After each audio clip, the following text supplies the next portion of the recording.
The exciting lake trout is a popular species with Colorado ice fishers. Also known as Mackinaws, Macks, or just plain Lakers, robust populations of lake trout are found in a host of mountain reservoirs. Aside from their ability to live a long time and grow to large sizes, lake trout present a unique set of challenges for ice fishers.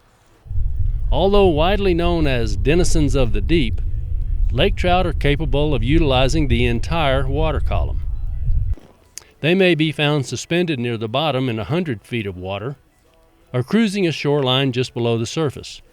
Two of Colorado's largest reservoirs, Lake Granby and Blue Mesa Reservoir, are teeming with lake trout.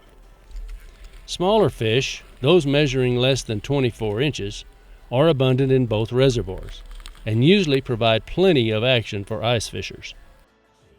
District Wildlife Manager Scott Murdoch explains a few of the basics on how to get in on the excitement at Lake Granby. It seems like later in the season these fish like to come in and suspend, and these fish will eat mysis shrimp. If you can find these deep water humps, you can get consistent numbers of lake trout, all in this 15 to 20 some inch range. A lot of times it's fish like this all day long.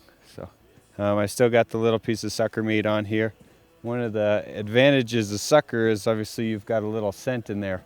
Quite often I see folks, they put a piece of sucker on there that actually will hinder the action of the lure. And what you want with the sucker is to add scent, but try to maintain the action of that lure. But when I hold this jig head, it hangs about horizontal. And some jig heads, depending on how the lead is molded, hang more horizontal than others. What you can do if your jig head's hanging a little bit more vertical is you can actually rotate that knot to the back of that eyelet, and it'll tend to hang a little bit more horizontal.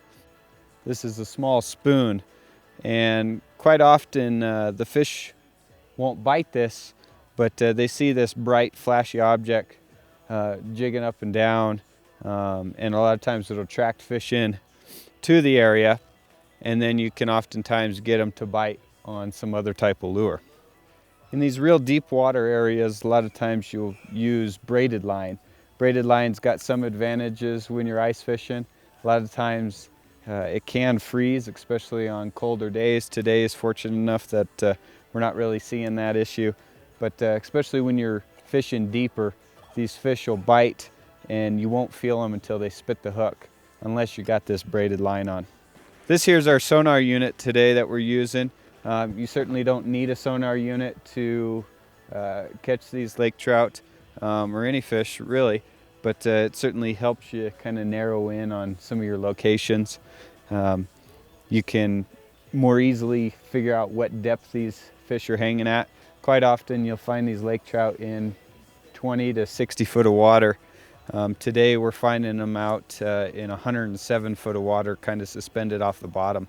If we were fishing on the bottom, we'd probably catch a few fish, but this sonar unit really helps us be able to see where those fish are hanging out, and we can adjust our presentation so that we are exactly where the fish want to be, rather than having to convince them to go somewhere else to catch them. So really helps out. They do cost a little bit of money, but they certainly can be well worth it. Structure is one of the most important things when it comes to lake trout fishing. Quite often they'll relate to certain bottom contours, ridges, humps, flats, those types of areas, the creek channel. And if you can get a topographical map, there are some topo maps that different companies sell for some of the lakes around the state.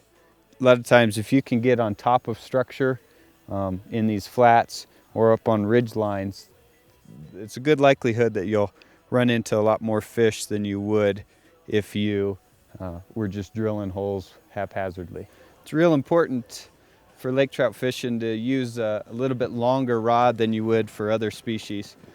Quite often these lake trout will be deep, so you need to get a good hook set.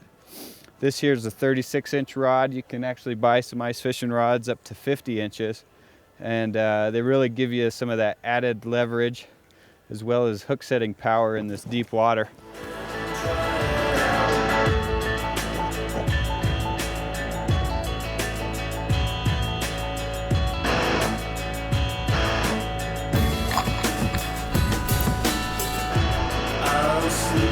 Lake trout differ from other species in their ability to expel air from their swim bladders. If brought to the surface slowly, they can expel the air that would otherwise expand inside their bodies and kill them. This allows anglers to release those fish that they do not want to keep. If a fish is selected for the table, here is a method for ensuring that the flesh remains as fresh and as tasty as possible. Now that we just got this nice lake trout, this is a good eating size fish. I'd like to keep this one today. What I'll do is, instead of just leaving it there on the ice and let it suffocate, what I like to do is quickly kill it so that it doesn't build lactic acid up in its muscles. It tends to taste better that way. The way I do that is I take the sharp side of this ice scoop and I just hit it right behind the skull, and that'll separate the spine there, and it'll kill that fish real quickly.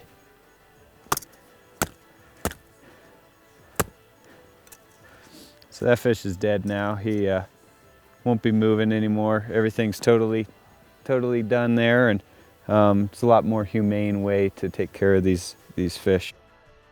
When a school of Lakers moves on to the playing field, the game becomes a series of hits, misses, and hookups. Some landed and some not.